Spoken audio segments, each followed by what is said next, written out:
सो जय हिंद बच्चों। This is the new PYQ series. ठीक है, ये नई PYQ सीरीज़ हमारी रहने वाली है जिसमें कि हम अब बात करने वाले हैं कि पार्लियामेंट के कुछ इम्पोर्टेंट प्रीवियस ईयर क्वेश्चन में। ठीक है, प्रीवियस ईयर क्वेश्चन आपको हेल्प करते हैं ये पता लगाने में कि कौन से एरियाज़ जो हैं हाई यील्डिंग एरियाज़ है, कौन से एरियाज़ पे आपको ज़्यादा फोकस रखना है। तो without wasting our time let us begin. Okay, तो सबसे पहला क्वेश्चन बोल रहा है consider the following statements about the non confidence motion या नो कॉन्फिडेंस मोशन के बारे में वो बात कर रहा है। स्टेटमेंट कहता है there is no mention of no confidence motion in the constitution of India. ठीक है, तो बिल्कुल करेक्ट बात कह रहा है कि there is such mention that explicitly mentions that no confidence की बात कुछ करता है वो, बल्कि आर्टिकल 75(3) है हमारे पास, जो कि ये सिर्फ इतना बोलता है कि council of ministers are collectively responsible to the Lok Sabha. ठीक है, और सेकंड स्टेटमेंट बोलता है a motion of no confidence can be introduce in Lok Sabha only.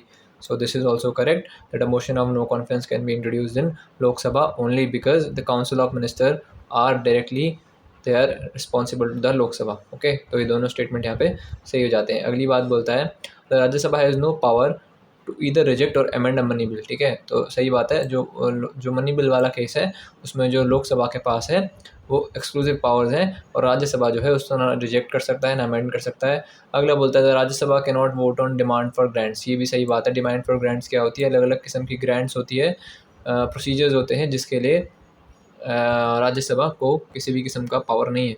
अगली बात कहता है the Rajya Sabha can not discuss annual financial statement. यहाँ पे कैच है। ठीक है, याद रखना है ये गलत बात बोल रहा है, क्योंकि राज्यसभा जो है डिस्कस तो कर सकती है, it can give its suggestions but it can not implement any changes in the ठीक है, it can not implement any changes in the money bill में वो कुछ कर नहीं सकती चेंज, बट हाँ अपनी राय दे सकती है कि it should be done this way, it should be done that way. Clarity मिली आपको? चलो आगे बढ़ते हैं। तो इसमें सही क्या हो जाएगा? 1 और 2। ठीक है, याद रखना इसमें सही क्या हो जाएगा? 1 और 2। तो ये रहा आपका 1 और 2। With reference to the union government consider the following statement. ठीक है, पहला स्टेटमेंट क्या कहता है? Department of revenue is responsible for preparation of union budget that is presented to parliament. ठीक है, तो आपने याद रखना है it is not the department of revenue, it is department of economic affairs, DEA होता है। तो ये क्या हो जाएगा आपका स्टेटमेंट? गलत। ठीक है, करेक्ट पूछ रहा है नीचे, आप ध्यान देंगे तो करेक्ट पूछ रहा है यहाँ पे। He is asking that which of the following statement are correct. तो पहला तो गलत हो गया। जब 1 ही गलत हो गया तो देखो 1 यहाँ पे 1 यहाँ पे एलिमिनेशन लगाना है। ठीक है, देखो 1 यहाँ पे 1 यहाँ पे, तो 1 तो वैसे ही गलत हो गया। ठीक है, अगला क्या बोल रहा है? No amount can be withdrawn from the consolidated fund of India without authorisation from the parliament of India. ठीक है, तो कंसोलिडेटेड फंड से अगर पैसे निकालने हैं तो किसका ऑथराइजेशन चाहिए? पार्लियामेंट का। आपने पढ़ा है CFI यानी कंसोलिडेटेड फंड ऑफ इंडिया में अप्रोप्रिएशन बिल पास किया जाता है, फिर उससे पैसे निकाले जाते हैं। All disbursement made from the public account need the authorisation from the parliament of India as such नहीं। ठीक है, पब्लिक अकाउंट से जो भी आपका पैसे निकालने होते हैं that is done through the executive action. आपने याद रखना है एग्जीक्यूटिव एक्शन होता है इसमें, किसी भी मिनिस्ट्री ऑफ फाइनेंस का इसमें रोल होता है, इसमें पार्लियामेंट का कोई रोल नहीं है। ठीक है, तो सही क्या हो जाएगा आपका यहाँ पे? 2 ओनली। ठीक है, याद रखना आपने 2 ओनली। फिर देखिए with reference to parliament of the India consider the following statements. ठीक है, कहता है a private member bill is a bill presented by ठीक है is a bill presented by member of the parliament who is not elected but only nominated by president of India. Private member bill होता क्या है इसको समझना है आपने। Private member bill होता ये बिल है जो कोई भी पर्सन हो, ठीक है, जो कोई भी पर्सन हो, किसका? जो पर्सन हो राज्यसभा का, लोकसभा का, बस वही होता है he should not be a minister. Any member other than minister is a private member. Ministers are not private member. Any member other than ministers are called as private member. ठीक है, तो ये सिर्फ नॉमिनेटेड की बात करें तो ऐसा तो नहीं है। कहता है recently a private member bill has been passed in parliament of India for first time in history. ऐसा भी नहीं है, कई सारे प्राइवेट मेंबर बिल पहले भी पास हुए हैं, पेश हुए हैं। तो इसमें क्या होगा? करेक्ट में कौन सा आएगा? Neither 1 nor 2। ठीक है, नीदर 1 नॉर 2। अब क्या बोल रहा है अगला? The parliament of India acquires power to legislate on any item in the state list in national interest as resolution passed by the. अब देखो लोकसभा तो वैसे ही कट जाएगा, जहाँ लोकसभा दिख रहा है उसको वैसे ही काट दो। क्यों? लोकसभा के पास तो पावर ही नहीं है। कुछ स्पेशल पावर हम राज्यसभा की अगर पढ़ेंगे, जैसे creation of all India services, passing the bill on the state subject, ये कुछ खास पावर्स हैं जो कि सिर्फ राज्यसभा के पास है। तो इस केस में क्या होता है, जो 2/3 ऑफ द मेजोरिटी है ना, उसके थ्रू क्या करते हैं हम लोग, राज्यसभा की 2/3 जो मेजोरिटी है उसके थ्रू हम बिल पास कराते हैं, और फिर उसके ऊपर हम क्या करते हैं, स्टेट सब्जेक्ट के ऊपर कोई भी बिल पास करा सकते हैं और बाद में एक्ट बनता है, एंड देन सो एवर उसका एप्लीकेशन होता है। ठीक है, तो इसमें आंसर होगा, कहता है there is a parliamentary system of the government because because council of the minister is responsible to Lok Sabha. Very simple, अभी हमने पढ़ा article 75(3), Lok Sabha is directly elected by the people. ये बात देखिए, directly elected by the people है, but we have indirect election, याद रखना है। वी हैव रिप्रेजेंटेटिव डेमोक्रेसी, तो ये नहीं होगा। Parliament can amend the constitution, it can, but ऐसा भी नहीं है कि पूरा कॉन्स्टिट्यूशन अमेंड कर दिया, सो पार्शियल करेक्ट। राज्यसभा के नॉट बी डिजॉल्व, बट इसका इससे कोई रिलेशन नहीं है ना कि ये पार्लियामेंट्री सिस्टम ऑफ गवर्नमेंट है तो राज्यसभा डिजॉल्व नहीं होगी, क्योंकि स्पेसिफिक राज्यसभा की तो बात करेंगे नहीं हम, इसमें पार्लियामेंट्री दोनों की करेंगे। बट ये बहुत सही बात है कि council of minister is responsible to Lok Sabha. ठीक है, आगे आ जाओ। Now we will moving to the next question. क्या बोलता है, according to the constitution of India a person who is eligible to vote can be made a minister in state for 6 months और even if she is not a member of legislature of that state. बात तो एकदम सही कह रहा है वो, कि अगर कोई सपोज कोई पर्सन है, ठीक है, अब वो जो पर्सन है ना वो एलिजिबल ही नहीं है। ठीक है, वो क्या है, एलिजिबल ही नहीं है, मतलब वो भले मेंबर नहीं है बट वो मिनिस्टर बन सकता है। अब वो मिनिस्टर तो बन सकता है दो, बट आपने याद रखना है मिनिस्टर बन सकता है, पर कैच कहाँ पे है, एनी पर्सन ऑफ, ठीक है, who is eligible to vote. अब देखो आपने समझना है ये चीज़, एलिजिबल टू वोट की एज कितनी है, 18, बट आपको मिनिस्टर बनने के लिए एज कितनी चाहिए, लोकसभा की इलेक्शन की एज क्या है आपकी, 21। तो फिर ये है ना जो इस वजह से गलत हो गया कि who is eligible to vote, who is eligible नहीं वोट होता। अगर यहाँ पर तो any according to constitution of India person who is 21 years of age can become a minister for 6 months even if is not a member of legislative state. तो ये बिल्कुल सही होता है, but who is eligible to vote मतलब 18। ठीक है, इस वजह से ये क्या हो जाता है आपका wrong statement.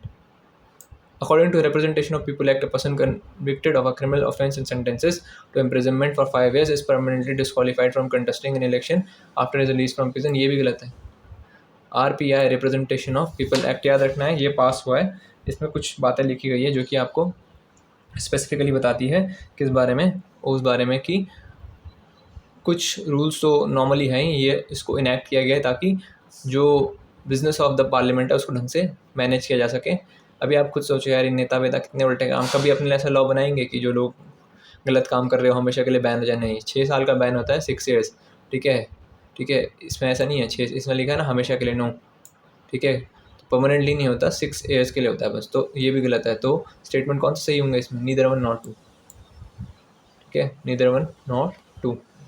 Moving ahead, parliament exercise control over function of council of minister through. ठीक है, एडजर्नमेंट मोशन क्या होता है, adjournment motion is a motion जो कि पुट अप करता है कोई बहुत इंपॉर्टेंट बात। क्वेश्चन आर वो टाइम होता है बिटवीन एजेंडा वाला, कि जिसमें कि between the 0 hour and the agenda are, जिसमें कि डिस्कशन होता है कि इंपॉर्टेंट क्वेश्चन पूछे जाते हैं। क्वेश्चंस में आपने 3 टाइप के क्वेश्चन पढ़े होंगे, supplementary question, start question, unstarred question. ये सब क्वेश्चन पूछने के तरीके हैं। ठीक है, तो इसमें क्या हो जाएगा 1 2 3।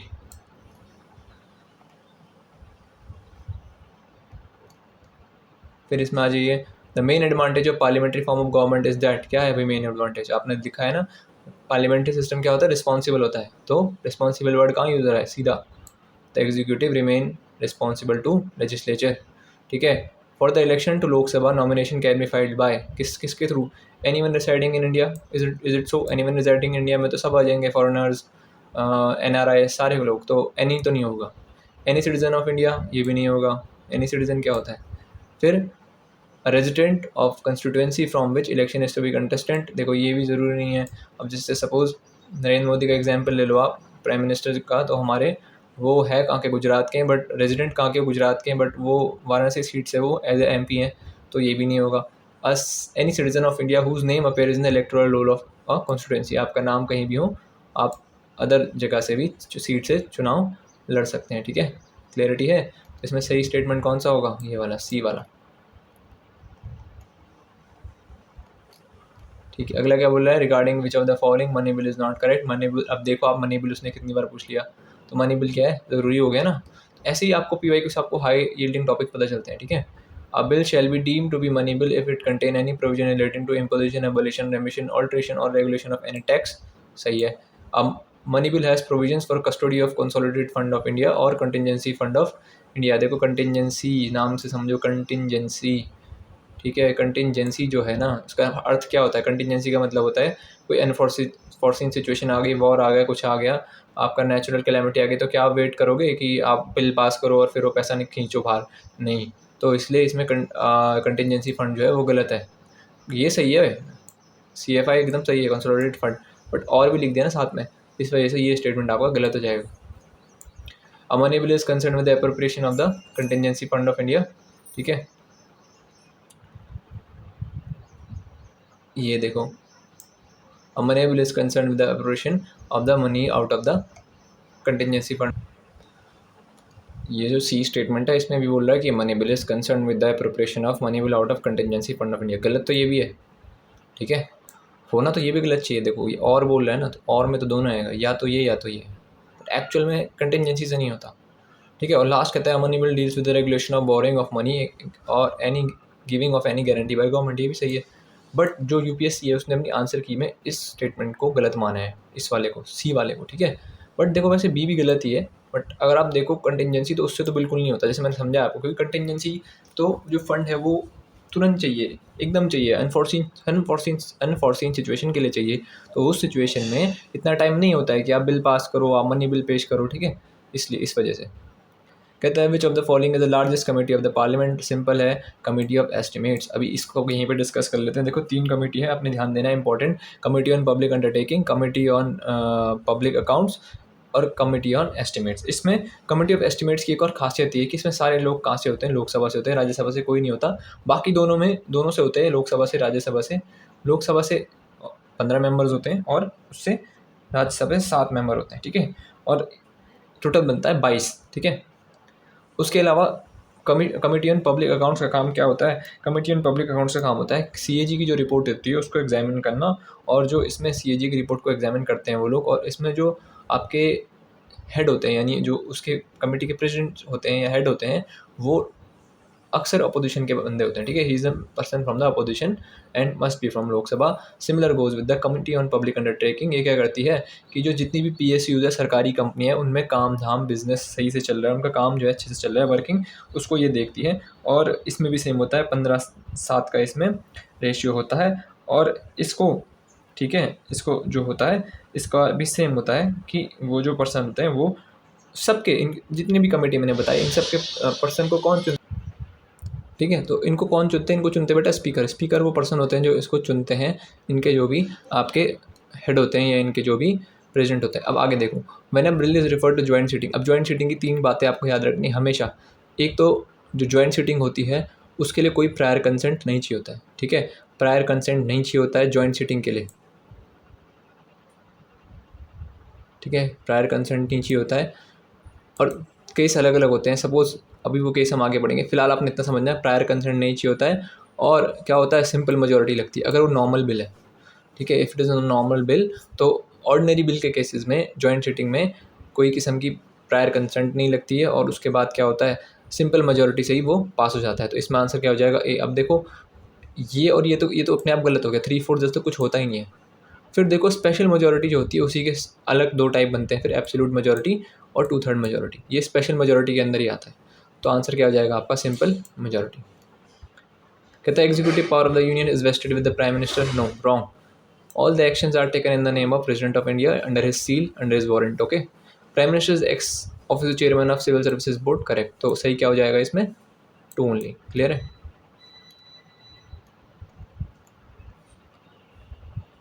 ठीक है, अब क्या कहते हैं? Speaker of the legislative assembly shall cease to vacate his office if she ceases to be member of assembly. बिल्कुल ठीक बात है कि यार जैसे वो अलग से, तो देखो एक और चीज़ में याद रखना है, स्पीकर जो है कभी भी अलग से शपथ नहीं लेते स्पीकर बनने की. वो शपथ लेते हैं मेंबर बनने की, फिर वो स्पीकर बनते हैं, और जब वो मेंबर ही नहीं रहेंगे तो स्पीकर भी नहीं रहेंगे. Clarity? When the legislative assembly is dissolve the speaker shall vacate his office immediately. ये रॉन्ग है. स्पीकर इमीडिएटली वैकेट नहीं करते हैं, वो रहते हैं अगली लोकसभा तक.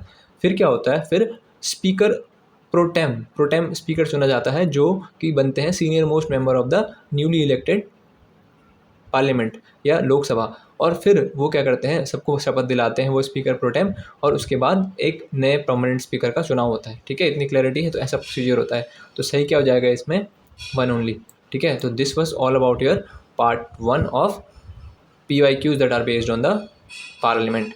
ठीक है, तो इससे आपने देखा होगा हमको कैसे पता चल रहा है, हाई यील्डिंग एरिया, स्पीकर हो गया आपका, मनी बिल हो गया, कमिटीज़ हो गई। ठीक है, ये बार बार पूछे जाने वाले क्वेश्चन है, आपको इनके बारे में अच्छे से पता होना चाहिए। ठीक है, so have a good day, goodbye everyone, मिलते हैं नेक्स्ट वीडियो के साथ जल्दी ही। जय हिंद बच्चों।